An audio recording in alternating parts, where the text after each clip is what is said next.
Time for the 49ers Rush Podcast.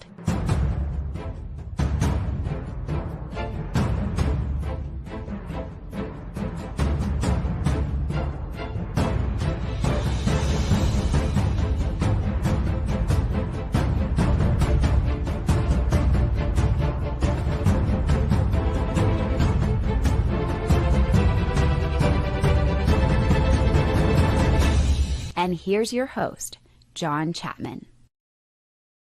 What is going on, faithful? It is great to be with you guys today. It's Friday. Just got the NFL All-Pro first team, second team announced. We're going to be talking about that for sure. And the Hall of Fame implications. We're going to be talking draft. We're going to be talking draft prospects. We're going to be talking comp picks. And we're going to be talking about whatever you guys want to throw up in the chat. That's what we're going to get to. This is episode number 1307. Have to say thank you to our executive producers, Corey Robbins, 49ers George 365, and David Gill. And all of our supporters over at the 49ers Rush on our Patreon channel. You're the reason we are able to do this. Now, a little bit of personal news. My house in Altadena is good, which is amazing, and I'm very, very thankful. But at the same time, we were one block away from complete devastation. And so thoughts and prayers, even though I know that's not enough. I just feel so bad for that community and those who have lost. But for all the people reaching out and asking, it seems like we're safe right now. It seems like the house is safe right now. And so very, very thankful for that. We got an earthquake today in San Francisco. I got construction happening in the room over. I got the dog going crazy. So if the audio's not A+ today, I apologize, but there is no rest for the wicked. 49ers have to be talked about, and there's good stuff to talk about today, and that's all pro. I do think probably the biggest miss happened, but we're going to focus on the positive as much as possible. The 49ers only had one first-team All-Pro. You led the NFL in All-Pros. Last year, I think we had 6. This year, you got 1, and that's the Beast, the Iron Man, Fred Warner, the best of the best. So happy for him. George Kittle got snubbed for sure. He did 100%, but he's the second team, and Kyle Juszczyk is the second team as well. I want to talk about their career accolades, what that means for the Hall of Fame for each of those three, and go into that in detail. But want to say thank you to everybody that's reaching out, all the hashtag CCs. What's up, Dave? What's up, Steve? Don't bother me. He's in the chat. Hey, Colin. Hey, Matt. Big Tone 707. Appreciate you guys. Y'all are the best. So if you have questions that you want to kind of go around, we'll talk about this. Matt, we're going to talk about this question later about offensive tackles in the first round. Hey, Sin, appreciate you. Mike, what's up, man? I absolutely love it. Dave says, man, I'm heading to Altadena this afternoon. Oh, Dave, your job's not going to be easy, man, but appreciate what you do and helping everybody and all that stuff. Look at Mike. Says the audio's not crap. Not yet. Not yet. There is. My feet are they're putting in windows next door. So we'll see how that goes, but we're going to do what we got to do. Vince, let's go. Was just listening to the award show. George Kittle, still a Hall of Fame player. His personality, tight end, receiving record. You cannot tell the story of tight end for this decade without Kittle. Man, Vince, A+ comment, by the way. And I think you hit on a lot. Now, I think that the easiest, okay, so here is the criteria, even though it's not pinned down. It's not like there is a grading rubric for Hall of Fame. And it's different position by position. I truly do believe that. And it's different team by team. What happens is they lock a bunch of sports writers in rooms, and they have to fight for their guys. And so I hate the process already. It's flawed. It's so flawed. Because guess what? You'll have one sports writer per team, and then some random NFL former coaches, owners, competition committee, players, whatever. And they basically, you have to hit a threshold, 80% votes and whatever. But the problem is the people that determine All-Pro and Hall of Fame do not watch NFL tape. They don't even watch all 22 tape. They don't even watch coaches tape. They watch their team, and a lot of them have never played football. It should not be up to the writers. It should not be up to the writers. It should not be up to the writers. Now, I am not a journalist. I am not a writer. I am not a beat reporter. I'm not any of those things. And none of those things are bad. But to have people, I'm not trying to be rude. I'm not trying to be elitist. But a lot of the people that make these decisions are not football people. And somebody's like, well, their whole career is football. Yeah, I'm not saying that. But their job is to disseminate, to give information from the team to the fans. That's their job. Their job's not to understand concepts, tape, film, all those things. And I hate that they are the ones that make these decisions. I hate it. Absolutely hate it. Absolutely hate it. There needs to be a committee whose job, this is very easy, it's a multi-billion-dollar industry, is to watch tape of several teams, of an entire division, and then get together and have these conversations. It's very easy. And so for Brock Bowers, who deserves to be all-pro, this is not an anti-Brock Bowers take here. That dude put up an all-pro season. Now, did he deserve all-pro over George Kittle? Hell no. Not in any facet, not in stats, not in anything outside of receptions. That's it. The only thing that Brock Bowers was better than George Kittle this year was just receptions. That's it. That's it. You go watch Brock Bowers run block. Then you go watch Kittle, the number one run blocking tight end in the NFL. It's not even comparable. It's not even comparable. All right. The process is flawed. But one of my favorite criteria whenever, I go on my yearly ski trip with all my coaches, which is next month. I'm excited about that. With a bunch of coaching buddies, we talk these things. And the first question that comes up every time, can you tell the story of tight end without mentioning said player? Can you tell the story of running back, of linebacker, of fullback without talking about this player? That's my number one criteria. George Kittle is paramount on that list. Yeah, Travis Kelce. Yeah, you got a little overlap with Rob Gronkowski. Is Brock Bowers going to be the next installment of those guys? Cool. George Kittle's at the forefront. And it's more than just all pros. It's more than championships. It's more than stats. All those figure in. It's what is the story of that position. So let's start with Kittle, because here's the thing. George Kittle's old. George Kittle's 31. He's 31. He's only got 2 All-Pros. First-team All-Pros are paramount. Now, he's got 3 second-team All-Pros, but that don't go on the resume. It is, but it's not. And I still believe this, the only reason why Patrick Willis wasn't a first-ballot Hall of Famer was because he had that one season where he lost first-team All-Pro by 1 vote to John Beeson. And that was the only reason, that 1 vote. And again, John Beeson was worthy of All-Pro that year, but not over Patrick Willis. And that 1 vote, that 1 sports writer vote was enough to push Patrick Willis down to being a first ballot Hall of Famer to a 3rd-year Hall of Famer. Still got in, still amazing. All those things are great. But these votes by people that don't watch tape matter. So you got George Kittle, who should have been All-Pro this year, and he also should have been, what was his other year that he should have been All-Pro? Let's see here. Yeah, 2022, he was second-team All-Pro. Maybe not that year, but 2018 should have been first-year All-Pro. It should have been first team. He had 1,377 yards, his best, 5 touchdowns. Yeah, he should have been there. And so he's been screwed twice now. This year and 2018 should have been first team All-Pro. If he would have got those 4 All-Pros, first team All-Pros, you're talking first ballot Hall of Famer. Now that he's only got 2 because the sports writers don't watch tape, George Kittle's going to get in the Hall of Fame. I do believe that. But I do not believe he's going to be a first ballot guy. And I talked about this just a little bit on the show, before. Pro Football Reference is the best site. I'm on it more than anything. Currently, and this is before this season, it's going to bump up a little bit. George Kittle has a 39.1 Hall of Fame monitor score, which makes him 27th all-time tight ends. Now, 97 is the average score of tight ends in the Hall of Fame. He's at 39. Now, that's going to jump up considerably with what he just did, adding another Pro Bowl, adding another second-team All-Pro, all that stuff, and it's going to factor in.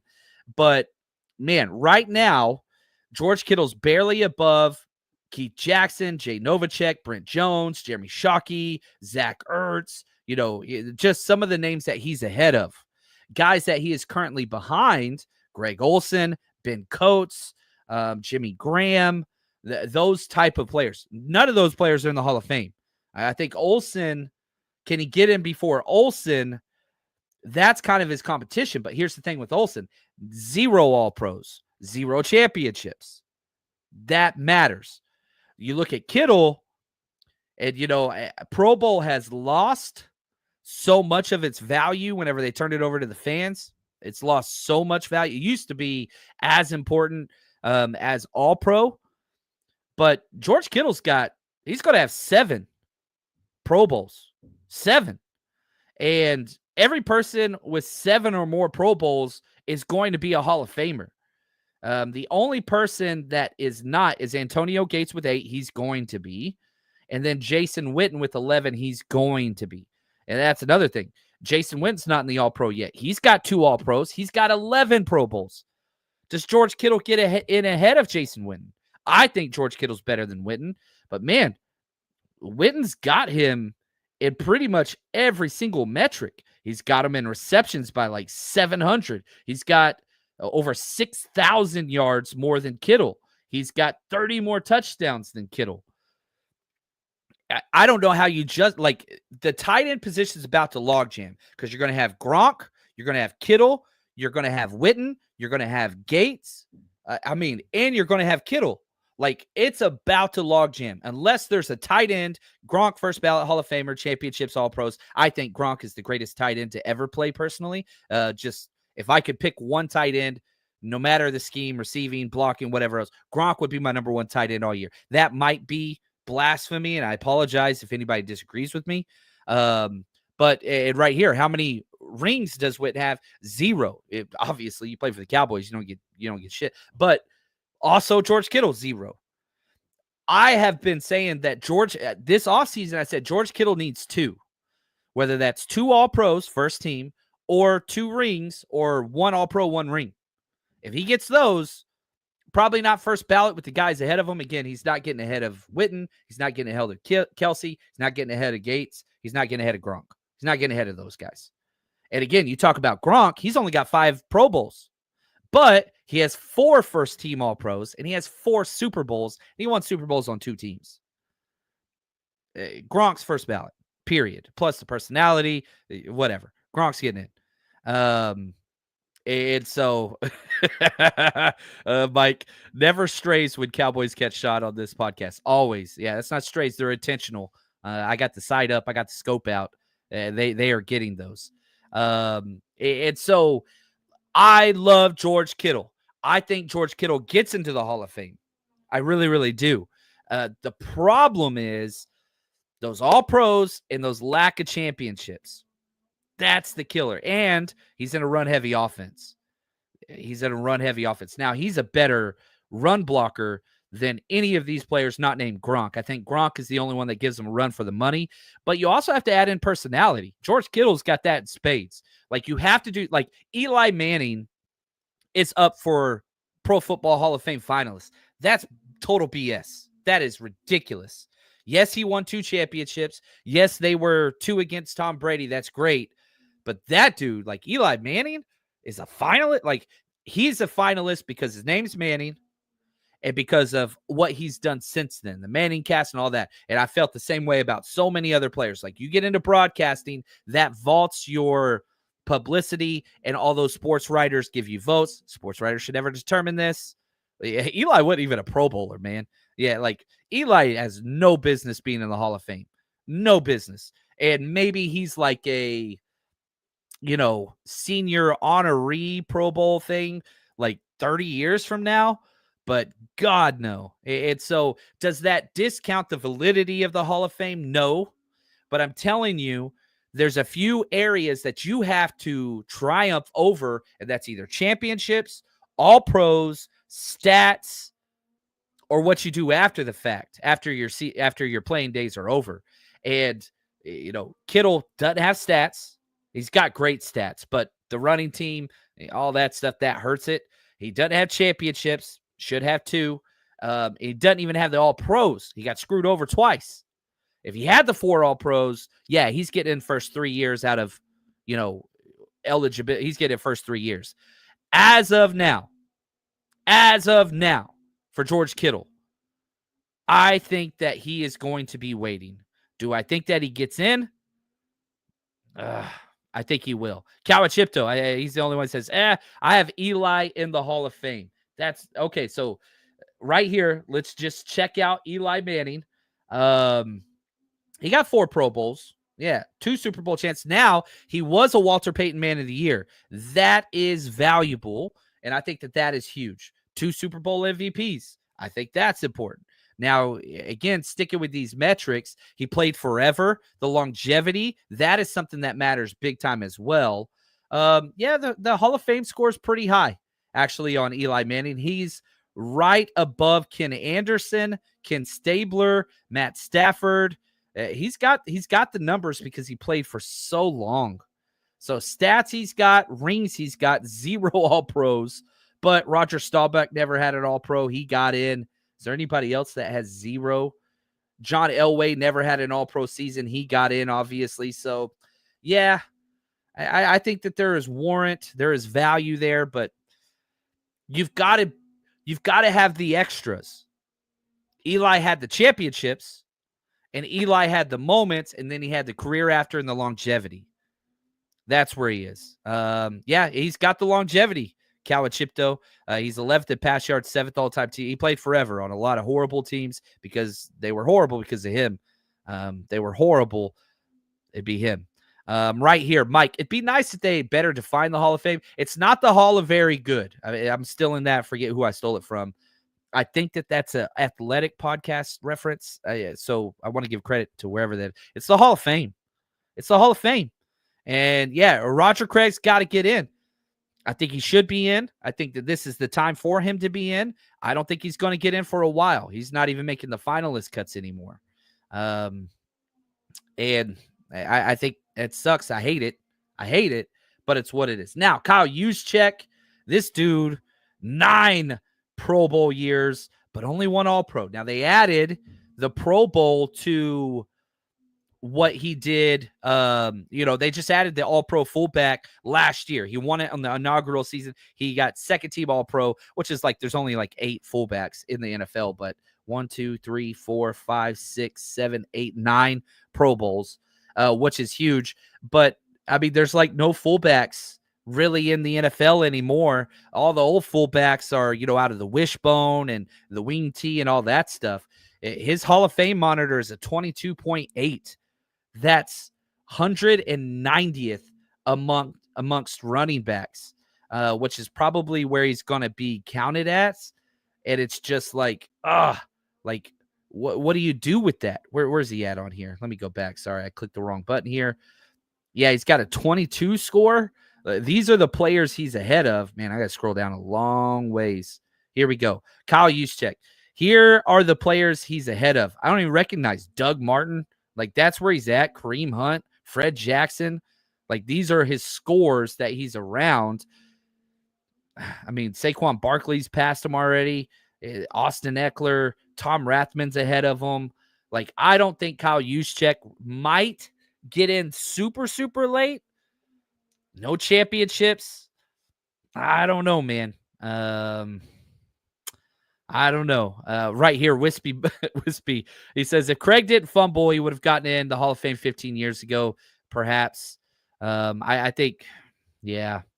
The name matters, and what you do outside of football matters. If you're a fringe player and writers don't like multiple Hall of Famers on the same team, that's hurt the 49ers big time. It hurt the Cowboys as well, if we're going to be honest.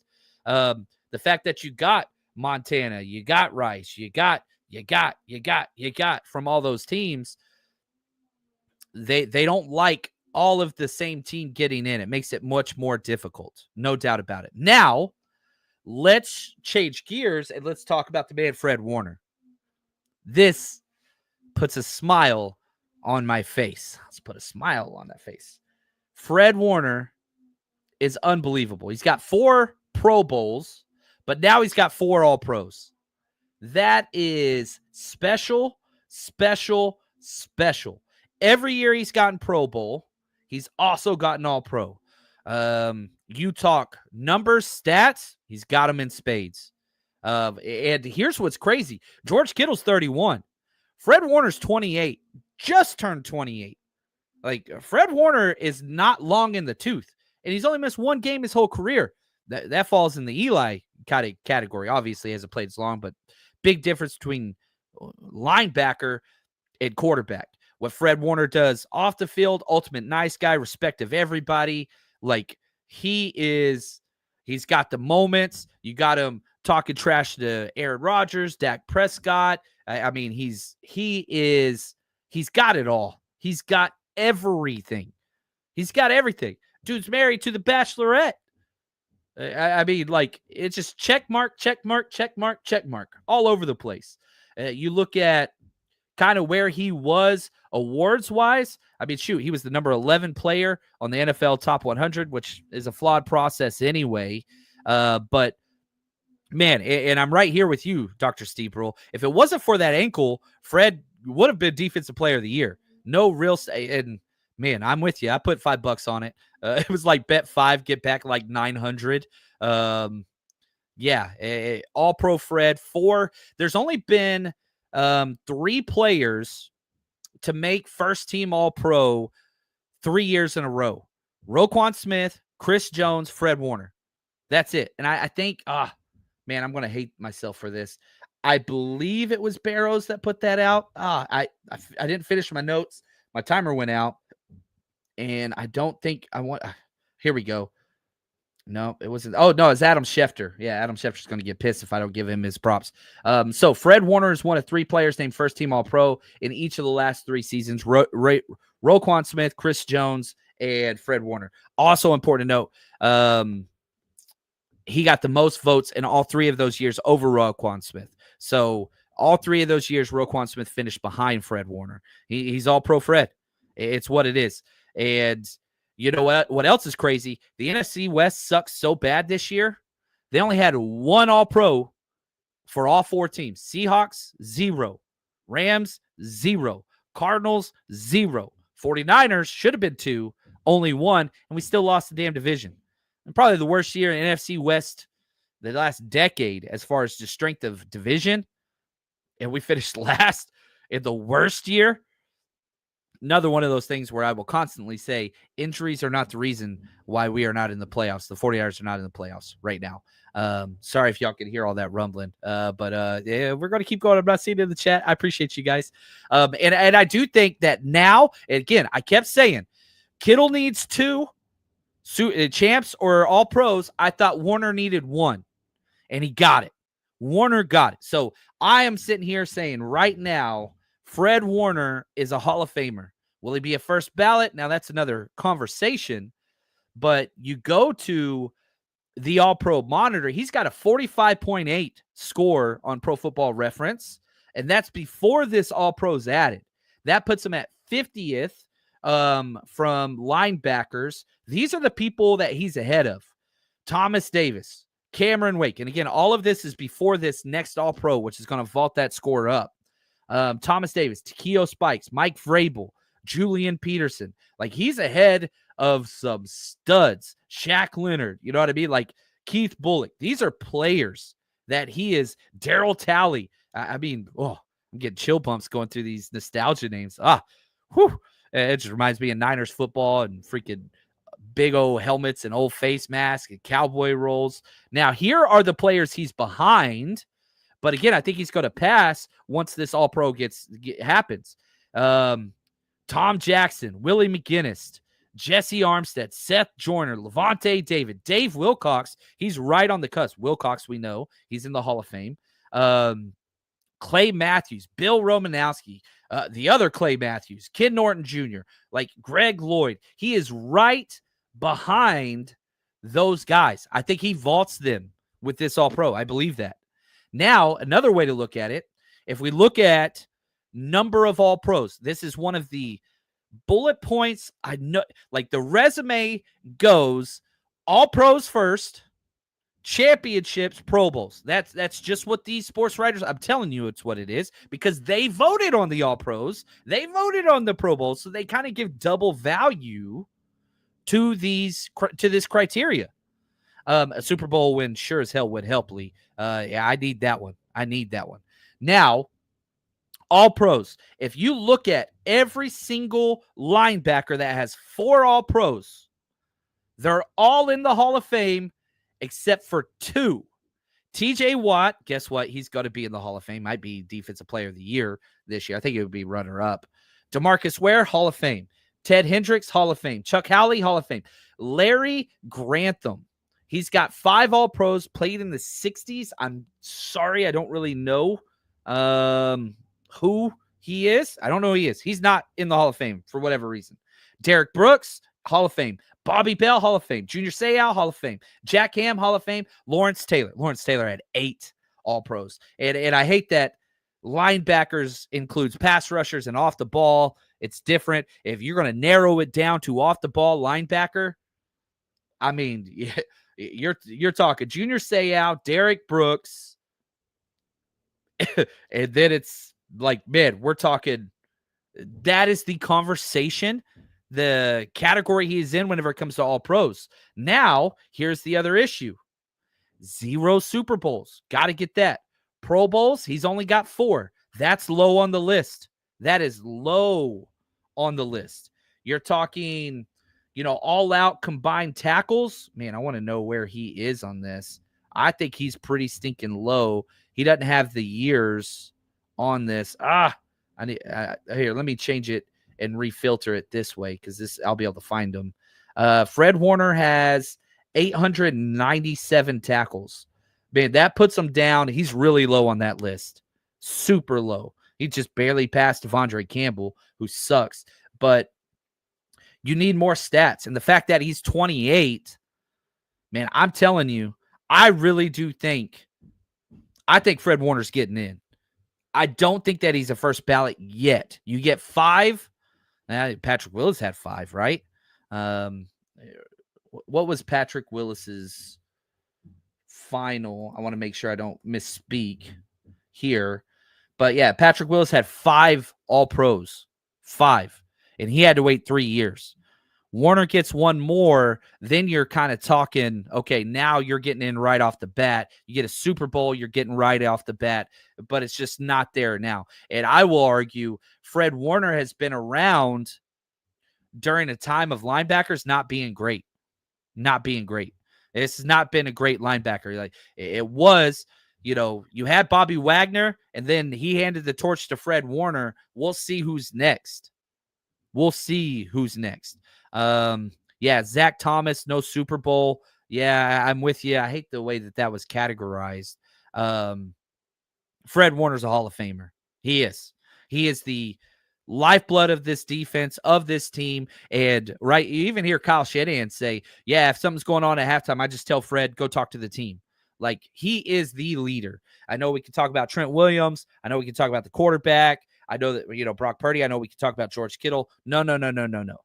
It goes Kyle Shanahan, and then it goes Fred Warner.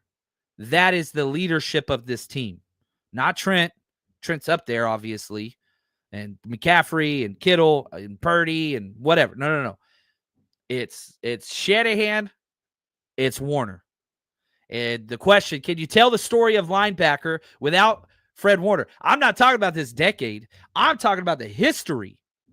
The history of linebacker play. 5'4" is in the conversation of greatest of all time. I will say this till this show is over. We're 1,307 episodes in.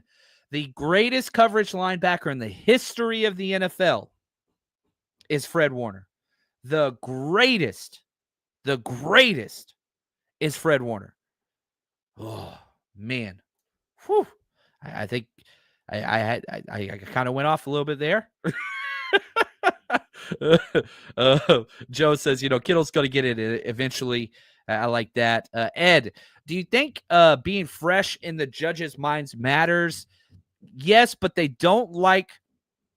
I think that the Writers Association have recently established a new precedent that says if they're not one of the greatest of all time at the position, they do not get in right off the bat. And if there's any strikes, they don't get in right off the bat. Talk about T.O. His stats should have been a first ballot Hall of Famer. I think probably second or third, maybe fourth greatest wide receiver ever to play the game. But, man, he got thrown off every single team, the antics, all that stuff. They punished him. You look at Patrick Willis, no Super Bowls. They punished him. Megatron was the one that I was shocked at, but that was a weak class because if you look at Patrick Willis's stats, tenure, all pros, Pro Bowls, whatever, and you look at Megatron, Calvin Johnson, Pro Bowls, all pros, whatever, they're identical. The difference was weak class, and Megatron was on the cover of Madden. I think Willis was too, but like offense always, fantasy football always, video games always, they always get a little extra bump up. And I mean, Patrick Willis and Megatron's their impact on that position and how they were the best right off the bat for that short tenure, same year, same like identical careers, but offense always gets the nod. Quarterbacks always get the nod. Defensive guys, not so much. So right here, Joe, the writers are biased. Everybody's biased. I'm biased. Joe's biased. Writers are biased, though. They hate the Niners. Kittle got screwed over. It's a lot of people are tired of what the Niners have done. And yes, you are correct.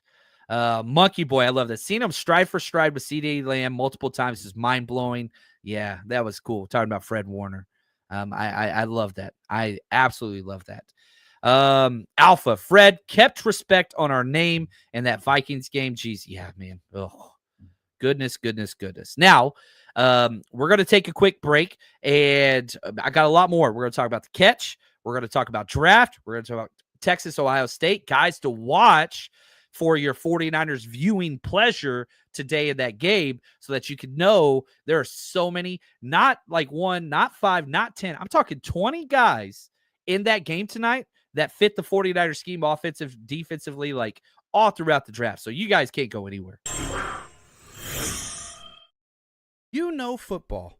You watch all the games. You know what's going to happen before it actually does. So why don't you put your knowledge to the test over at MyBookie, where you can bet on everything? Go to mybookie.ag, use promo code 49ERS, 49ers, or scan this QR code next to me, and they're going to match your initial deposit. Put in 50, you get 50. Put in 100, you get 100, all the way up to $1,000. Plus, you can bet everywhere. California, Texas, doesn't matter. I've been in California for years. I've used it for 6 straight years. Easy to get money in, easy to get money out, trusted source, and you can bet on anything you want. You want to bet on politics, any sport, you name it. They've got the casino if that's your thing. You name it, MyBookie is there for you. Now, make sure you use promo code 49ERS to get that double deposit. And MyBookie, bet anything, anytime, anywhere, only with MyBookie. All right. Today is a wonderful day for several reasons. I alluded to those earlier, but it is also the anniversary. 43 years ago today was the catch. We're talking Hall of Fame. We're talking all pros. We're talking legends. We're talking titles. Joe Montana, 56 seconds left on the clock to Dwight Clark. I should have worn my catch hat. It's right there. How did I miss this? Oh, I should scrap this episode and redo the whole thing just with that hat. I'm so pissed off right now. Oh, thought my cheeks were red earlier. I'm mad. Now, little known fact that nobody else cares about but me, 1982. I know a lot of you guys are 1982 babies. Myself. So the catch and John Chapman. I'm not 43 yet. My birthday's in September. But man, what a run it has been in that time. And I was destined to be a Niner fan. Somebody said, like, if you're born late in the year, which I was born almost exactly 9 months after this, September 14th, You probably were a congratulations or a celebration baby. And I was like, my family were all Cowboys fans. I'm a tragedy baby if there was anything. So take that for what it is. Take that for what it is. I can't. Dave says, call a timeout, go put the hat on. I can't. They're working in that room where my hats are. I shielded all of them so they're safe. They're not going to get dust on them. I can't go in there. They're working in there, man. But I thought about it. I cannot believe I didn't have the hat on. Such a joke. Yeah. 49ers defensive coordinator sucks, or special teams coordinator sucks, and the 49ers Rush podcast host sucks today. That is on me. I will not blame it on injuries. I will blame it on myself. We got the Virgos. I didn't know I was a Virgo. Everybody else keeps telling me I'm a Virgo. That's where we are. I don't know what that means, but I'm an asparagus or whatever. We'll take it. So the catch, unbelievable. The standard of greatness is Joe Montana, in my opinion. Dwight Clark. Talk about building teams the right way with amazing people on and off the field. It's funny because I go to these events, the 49ers Rush road trip, and we set up players, and we had William Floyd out with us in Arizona, and Fred Warner, Patrick Willis, Laurel Bowman, Frank Gore, all these great people. And it's fun talking. I don't talk to the players very much. I pay them, but I don't talk to them. I spend my time with the fans as much as possible. And people share their stories, and they'll tell me, I met so-and-so and Jerry and, all this stuff. It's hard life being a player because I've seen what happens to grown men and women and children whenever celebrities walk into a room. And the swooning and whatever. And so I just back up. I don't talk to them. I try not. I want to, but I give them space because there's other people that matter more than me. But a lot of times I get negativity back because, man, there's 500 people at these events sometimes. They all want a piece of whomever's there and whatever, and they don't get the attention they deserve. Usually it goes well, and we always bring back the ones that do well. But I get a lot of man, I met so-and-so one time at dinner, and he was so rude to my son and all that stuff, and I hate hearing those. But the one thing I can say, I have never, and I'm sure it's out there, I'm not challenging anybody to do this, but if Dwight Clark gets brought up, it ain't nothing but smiles, happiness, and great memories, and just such a testament to who 87 was. Some players are in it for the money. Some players are in it for the respect or whatever. Some people are just grade A, amazing humans. I'm not trying to throw shots at anybody, but this 49ers organization, there's none better than 87. There's none better than 87. And so anytime somebody brings up Dwight Clark's name, I just smile. I never got a chance to meet him, but it's pretty cool the impact that he had on so many. And whenever you have people like Jerry Rice, Joe Montana, Steve Young, you need the list, Ronnie Lott, who are all great people, and no negatives on them.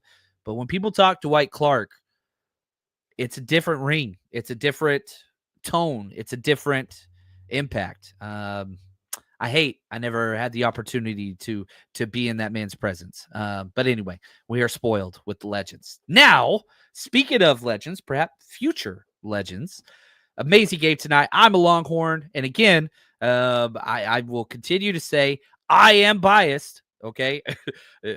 Dave says I'm biased. John is the best. I put this out there. I am biased. I love my Longhorns so much. Love Texas. I can't wait for tonight's game. So let's talk Texas, Ohio State. Hopefully you're listening to this before the game. If not, no worries. You can go back and watch it. These are draft eligible players. Not all have said they're entering the draft, right? Let's do Texas, and then we'll do Ohio State. These are all draft eligible players for both teams that fit the 49ers. I think these are the two most. You throw Michigan in there if you wanted to, maybe Georgia as well. These are the two most prominent draft represented teams in the draft this year. Texas and Ohio State. They're number 1 and 2. All right, here's Texas. And the big board rankings, I took this from my man, if you guys have been watching us for a while, Brian Carter 99. He joins us on a lot of the draft things. This was the moment we were live on the draft feed when they drafted Jake Moody a couple years ago. And, me and Brian had the faces on there. That's Brian Carter 99. He tweeted this out. This is the big board from Texas's side only, okay, with numbers and positions. So overall, 11th. That's what the Niners are drafting, 11.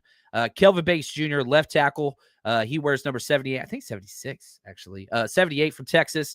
Right tackle, number 20 overall on the big board, Cameron Williams. He wears 56. He's the right tackle. Number 32 on the big board, wears number 7, Jahdae Barron, cornerback.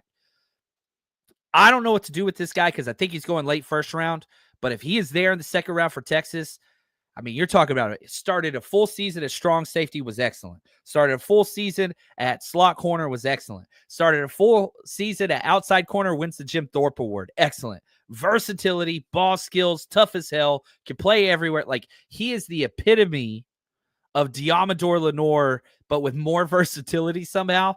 I love Jahdae Barron. I think taking a corner in the second round's too early, but I might not be able to pass it up if he falls that far. Tight end, Gunnar Helm. He's 48 on the big board. Wears jersey number 85. Absolute perfect fit for the 49ers. He's second, third round type player. Alfred Collins, number 62 on the big board. Number 95, huge. You want a Chris Jones type defensive tackle. That's him. Isaiah Bond, 64 big board. Wide receiver number 7. He's been injured all year. He was a first round pick. He's dropped considerably due to injuries. Hasn't put up a lot of good tape. Ankle injury all year, but played through it. Safety, Andrew Makuba.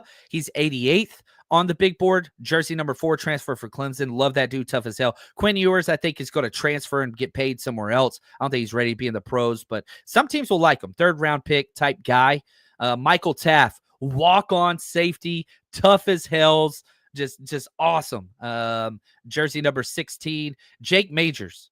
If there's anybody that I could just say you are a 49er, it'd be Jake Majors. He started 5 years, over 50 starts at center for Texas. Center-only prospect, but experience, number 65. And David Binda, linebacker, number 33 for Texas. I mean, gosh, just a dearth of draft guys on the University of Texas. It is, man, it's a lot. Ooh, Ed, we got some trash. I'm a USC fan, but I was born in Ohio. They're my second team. How are you a USC and Ohio State fan? Hey, I'm not trying to bandwagon here, but those are two teams I hate. I hate USC and I hate Ohio State, but that's okay. I love you, Ed, and because of that, I hate USC and Ohio State a little bit less now.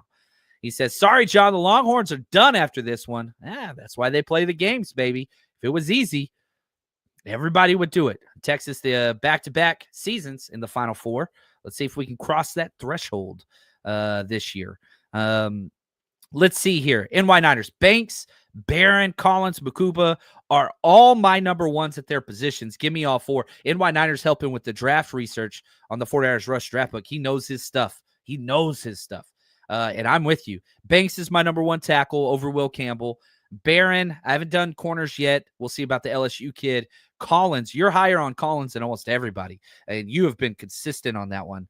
The upside on Collins it's really, really high. Yeah. Oof, man, I love it.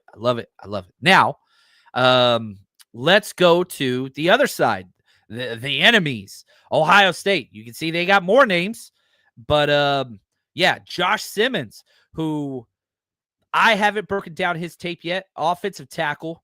He's not playing this game. He's the 13th on the big board. Probably more of a chance he's on the board when the Niners pick at 11 than Kelvin Banks. I think Kelvin Banks goes top 8.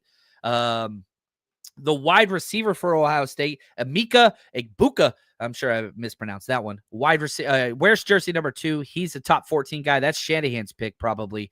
I think Shanahan likes Luther Burden Jr. out of Missouri, personally, wide receiver. But no wide receivers in the first round this year. Please, God. Defensive tackle, Tyleek Williams, number 27 on the big board, wears number 91.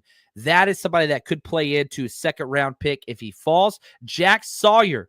You don't go edge early. Jack Sawyer is the perfect round 2 pick at the edge position, jersey number 33. JT Tuamalua, other edge player, number 44, another option for second round edge. They've got their D-line's incredible. Incredible. Latham Ransom, safety for Ohio State, number 12. That's a third round target. Travion Henderson, running back for Ohio State, 32. I don't know if I could do with the number 32 Ohio State running back. Last one, Trey Sermon, didn't go so well. Ugh. That was rough. Did he wear 32 at Ohio State? Maybe he wore 32 at OU before he transferred. He's got 32 somewhere. Anyway, Quinshawn Judkins, the other running back, speed guy number 1, kind of third, fourth round pick. Donovan Jackson, tackle / guard. He'll be playing tackle for Josh Simmons. So Donovan Jackson is a guard tackle hybrid guy. Fourth round pick. He wears jersey number 74. We'll see him out there. Will Howard, quarterback, 16 for Ohio State. Denzel Burke. Love Denzel Burke. Cornerback, Ohio State. I think he's like a round 4 or 5 guy. Perfect height, weight, speed for what the Niners do. He wears jersey number 10. That's a great late round pick prospect, number 10. Pay attention to him. Seth McLaughlin's not playing, their center candidate. He's out this game. Davison Igbenison, another corner, number 1, late round guy, and Jordan Hancock, safety, number 7, late round guy. That's Ohio State. If you want to know, I would bet the farm, I would bet everything I have that the Niners draft not only 1, but 2 players from today's game, especially if you include the players that are out with injuries. I'm telling you right now, we're going to get at least 2 players from this game. They're just perfect fits, perfect scheme fits, offensively, defensively. They fit what we do. O-line, D-line, they fit. So anyway, Alpha Gator here, but sorry, John. OSU got to pull out the show. We'll see.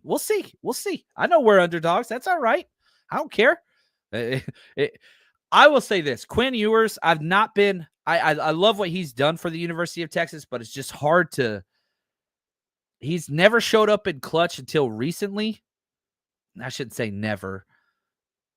It was incredible what he did against the team we just beat. It was awesome.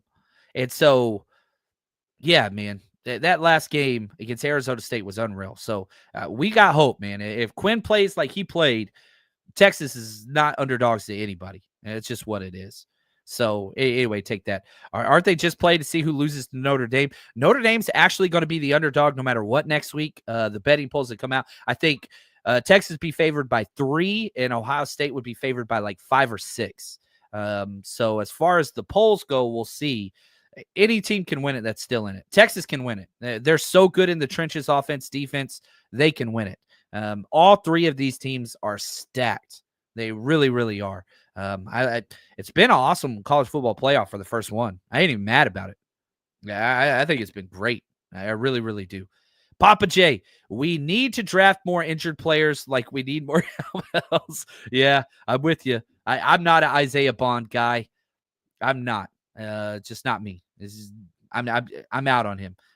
Now you talk about Golden, Matthew Golden, that wide receiver. He wasn't on that list.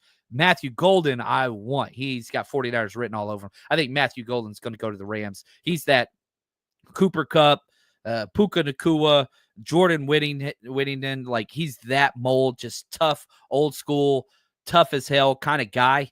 Not necessarily as tough as Juwan Jennings. Nobody is. But that, thick, just clutch, does what's right. He's not going to shock you with speed and, separation and whatever. He's just old lunch pail wide receiver, Matthew Golden. You'll see him. He's the number 1 wide receiver for Texas. Wears jersey number 2.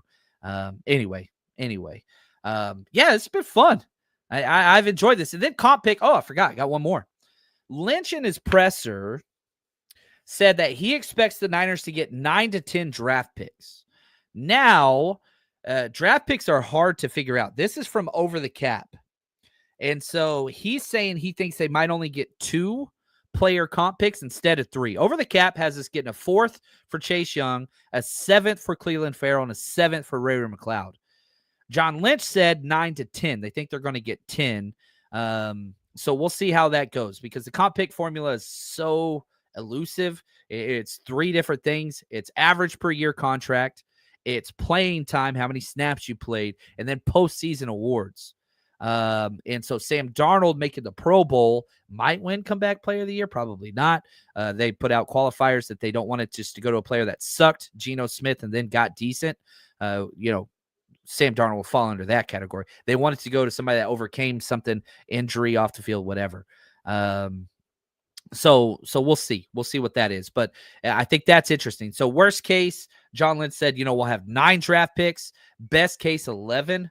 We'll kind of see how that goes. We'll see what that looks like. But, man, this was a fun show. I really enjoyed it. Anytime I talk Hall of Fame or nostalgia, the numbers are always down. It's not clickbait worthy or whatever else. And even I'm looking at the numbers on the show. It's already done like way worse than whatever show. But sometimes I do a show for me. And I hope that some of you, it's such a wide audience, whenever you're talking to thousands of people, sub like this, whatever. I go old school nostalgia, which is my favorite. It's weird. It does the worst. It does the worst always. But that's okay. This one was for me, and I hope that some of you enjoyed it as well, because, man, talking to Hall of Fame and nostalgia is probably my favorite thing. But I gotta pay the bills. Anyway, enjoy some college football, enjoy some playoffs. Niners can't hurt you anymore. You are impervious to pain. Gosh, still hurts a little bit not being out there, but that's okay. All we get to do is it's haters ball time in the NFL. It's just hate, hate, hate, hate, hate. You get to root against all these teams. And I love it. I love it. I love it. I love it. Y'all are the best. Until next time, stay strong, faithful.